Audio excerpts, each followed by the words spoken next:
Unseen world, the world you were never shown.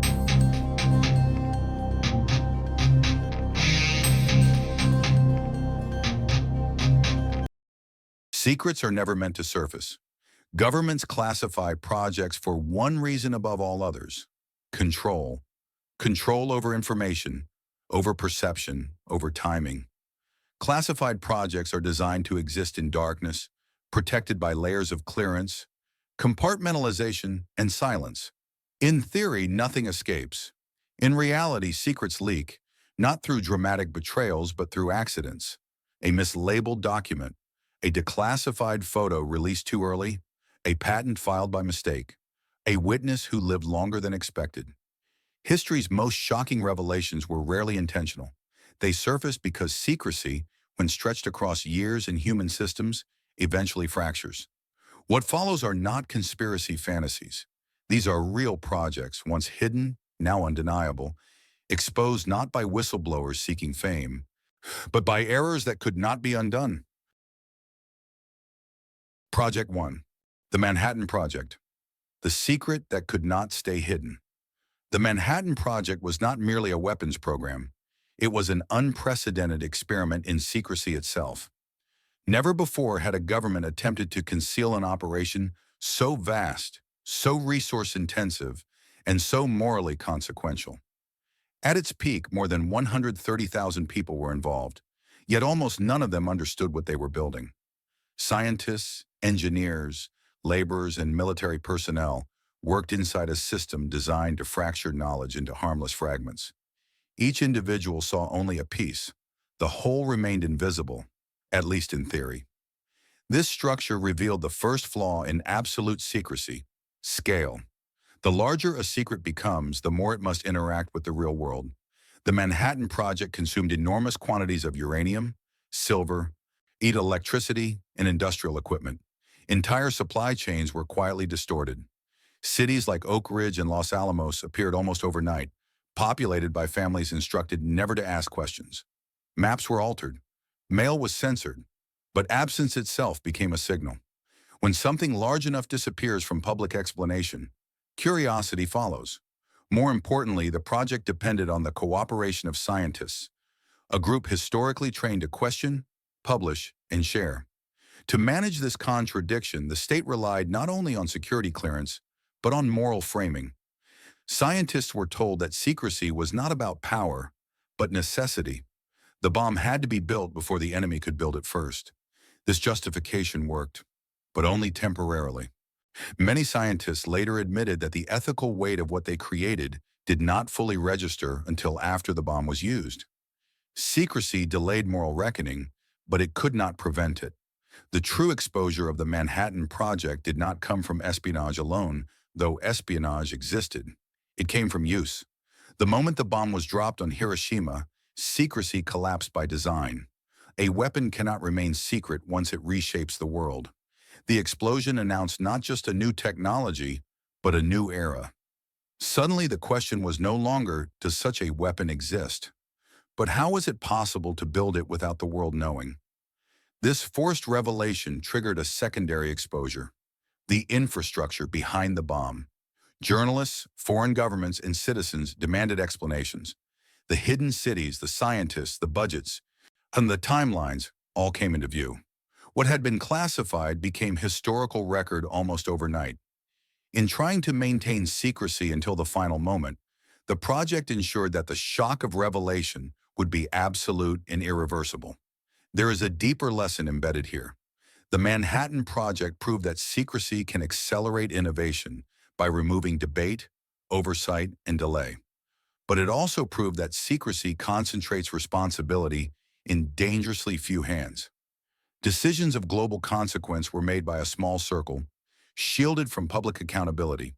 When the truth emerged, it did so without preparation, without consent, and without a framework for understanding its consequences. In the end, the Manhattan Project did not fail at secrecy, it exhausted it. The secret was kept just long enough to change the world, and then it ceased to matter. What remained was a permanent imbalance. Humanity possessed a power it could not unlearn, revealed not gradually but all at once. And that is why the Manhattan Project stands as the most important classified project ever exposed. Not because it was discovered by accident, but because it demonstrated that some secrets are too large, too transformative, and too human to remain hidden forever. Project 2, the U-2 spy plane secret undone by a single assumption. The U-2 spy plane was born from a dangerous belief that altitude could replace invisibility. In the early Cold War, the United States faced a paradox. It needed precise intelligence about Soviet capabilities, yet any admitted violation of airspace risked escalation or war.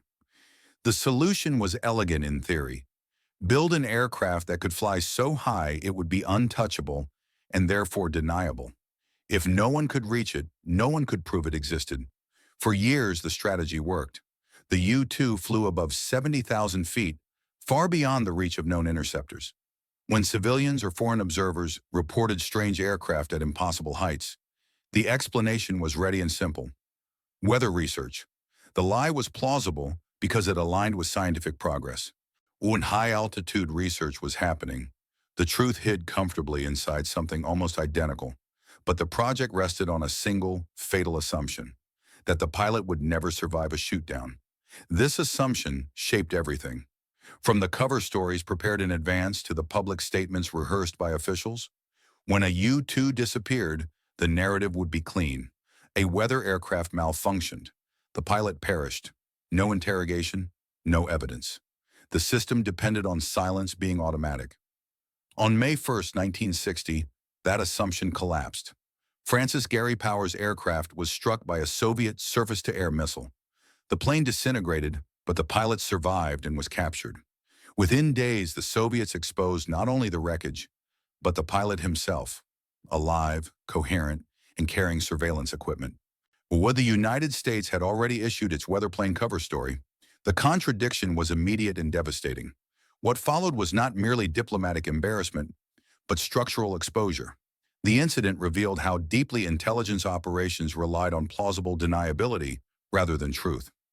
Once the lie failed, the entire surveillance architecture was questioned.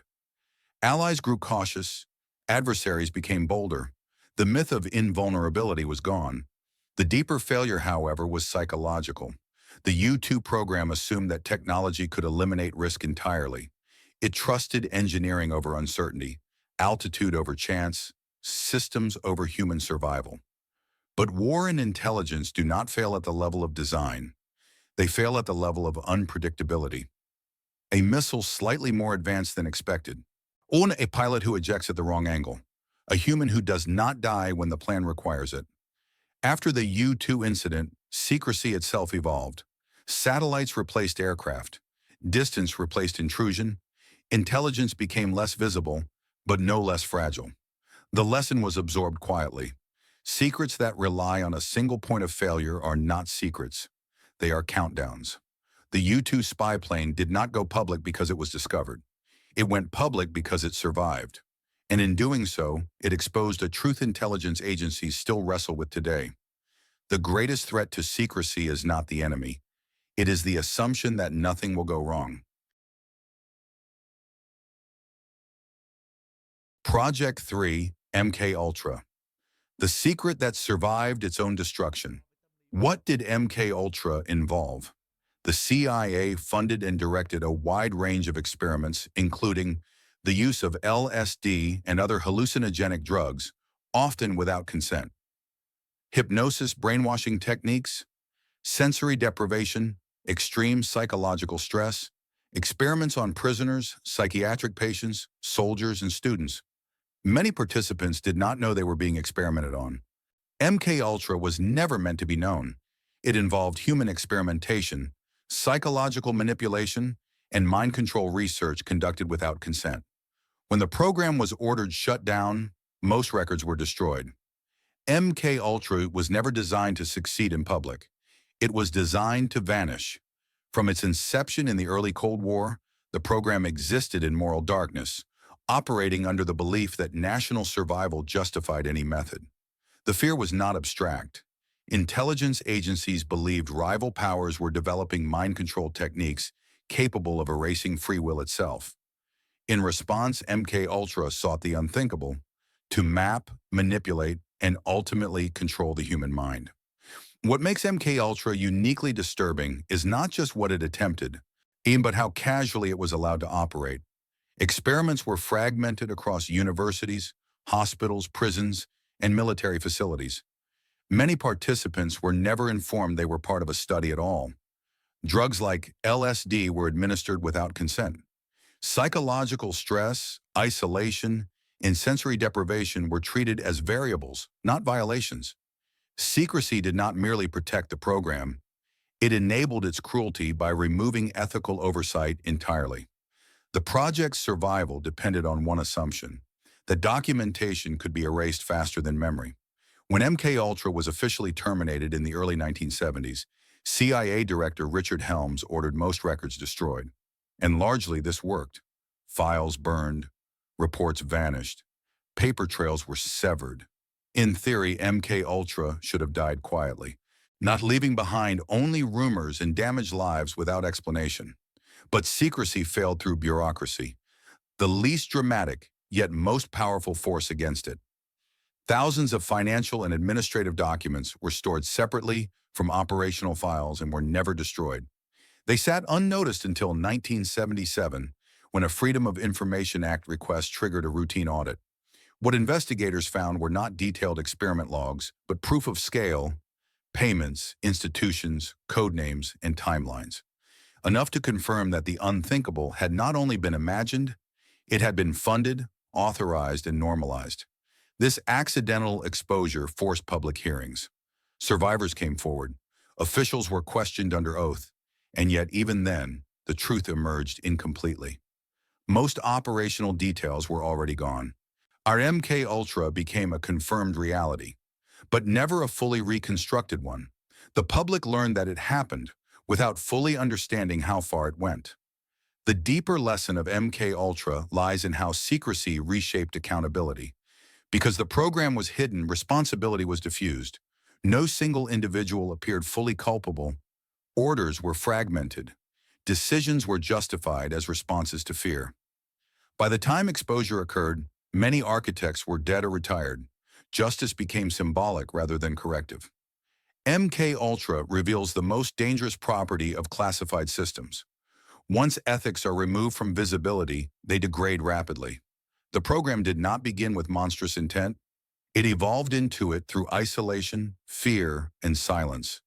And when secrecy finally cracked, it did so imperfectly, leaving permanent gaps that may never be filled. In the end, MK Ultra did not go public because truth prevailed. It went public because destruction was incomplete. A few forgotten files were enough to expose an entire philosophy of power, one that treated the human mind as territory and secrecy as permission. And that raises the most unsettling question of all. If MK Ultra was exposed by accident, how many similar programs ended exactly as planned, erased completely and therefore never known? Project 4. Stealth Technology. The secret revealed by observation, not espionage. Stealth technology was never supposed to be seen. That irony sits at the center of its eventual exposure. Unlike nuclear weapons or mind control programs, stealth aircraft were not hidden behind locked doors or destroyed documents. They were hidden in plain sight, in the sky, at night, moving silently above populations who were never meant to look closely enough to question what they saw.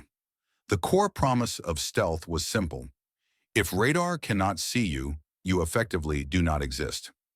Military planners focused on electronic invisibility, assuming that physical visibility was secondary, almost irrelevant. This assumption shaped everything. Aircraft were designed with radical, angular shapes that defied conventional aerodynamics, and optimized not for beauty or efficiency, but for radar deflection. Engineers accepted instability, noise constraints, and limited maneuverability in exchange for invisibility to machines. What they underestimated was human pattern recognition. For years, pilots, aviation enthusiasts, and civilians near restricted airspace began reporting strange triangular craft flying only at night. These sightings were dismissed as imagination, experimental aircraft, or misidentified stars. Individually, each report meant nothing. Collectively, they formed a pattern. Stealth technology wasn't revealed by a single photograph or a single witness. It was revealed by repetition. The secrecy surrounding the F-117 Nighthawk relied on geographic isolation. Flights were restricted to remote deserts. Airspace was tightly controlled. But secrecy through isolation assumes that no one is paying attention at the edges. In reality, borders attract watchers. Amateur photographers noticed unusual hangar designs with angled doors. Observers noted flight schedules that made no logistical sense for known aircraft. Engineers outside the program began speculating publicly, not because they had evidence, but because existing explanations no longer fit. By the time the U.S. government officially revealed the F-117 in 1988, the revelation felt anticlimactic to those who had been watching closely. The secret had already leaked psychologically. The public didn't know the details, but they knew something existed. The announcement confirmed suspicions rather than shocking the world. The deeper failure of stealth secrecy was philosophical. One of the program assumed that secrecy could be maintained indefinitely if no direct proof escaped. But secrecy is not binary. It erodes gradually. When enough indirect clues accumulate, certainty emerges without documentation. Stealth technology proved that you don't need classified files to expose a secret. You only need inconsistencies large enough to demand explanation. There is also a symbolic dimension to this exposure. Stealth aircraft were designed to bypass defenses without being detected, redefining warfare as asymmetrical and invisible. Their exposure reminded the world that invisibility itself attracts scrutiny. The more something is designed not to be seen, the more fascinating it becomes when glimpsed. In the end, stealth technology did not go public because someone betrayed it. It went public because secrecy assumed blindness. And blindness is never permanent. Stealth changed warfare forever, but its exposure delivered a quieter lesson. No matter how advanced the system becomes, it still exists in the human world. And the human world notices patterns long before it understands them. Why secrets fail. Every secret is built on the same fragile foundation, the belief that control can be permanent. Classified projects are designed to eliminate risk through layers of clearance, compartmentalization, and silence. On paper, the system looks airtight. In reality, secrecy is not a static state. It is a continuous struggle against time, complexity, and human behavior. And time always wins. Secrets fail first at the edges. They rarely collapse because someone decides to expose them. They collapse because systems grow larger than the structures meant to contain them. The more people involved, the more documents created, the more technologies deployed, the more opportunities exist for error. A pilot survives, a file is misclassified, code spreads beyond its target, a photograph is taken from too far away to stop. None of these are acts of rebellion. They are side effects of scale. Human psychology is another fault line. Secrecy assumes perfect obedience and silence, yet humans are not designed for indefinite restraint. Curiosity accumulates. Patterns are noticed. Moral weight builds. Even when individuals remain loyal, institutions change. Leaders rotate. Priorities shift. What was once untouchable becomes inconvenient, and eventually someone stops guarding the silence as fiercely as before. Technology accelerates this failure. Each advancement creates new surfaces for exposure. Digital records can be copied endlessly. Satellites observe what borders once hid. Algorithms connect clues that once seemed unrelated. In this environment, secrecy does not shatter. It erodes. The truth leaks out not as a revelation, but as an accumulation of inconsistencies too large to ignore. Most importantly, secrets fail because they exist within the human world. They must be built, maintained, used, and remembered by people. And people are unpredictable. A secret that can change the world cannot remain hidden forever, because the moment it matters, it must interact with reality. And reality leaves traces. The greatest illusion of classified power is that exposure equals failure. History suggests the opposite. Secrets usually succeed first and fail afterward. They accomplish their goal, alter the balance of power, and only then become visible. By the time the public learns the truth, the consequences are already irreversible. So the question is not whether secrets will fail. The question is how long they will hold and what will be changed by the time they do. Because every secret eventually faces the same fate, not discovery, but exhaustion.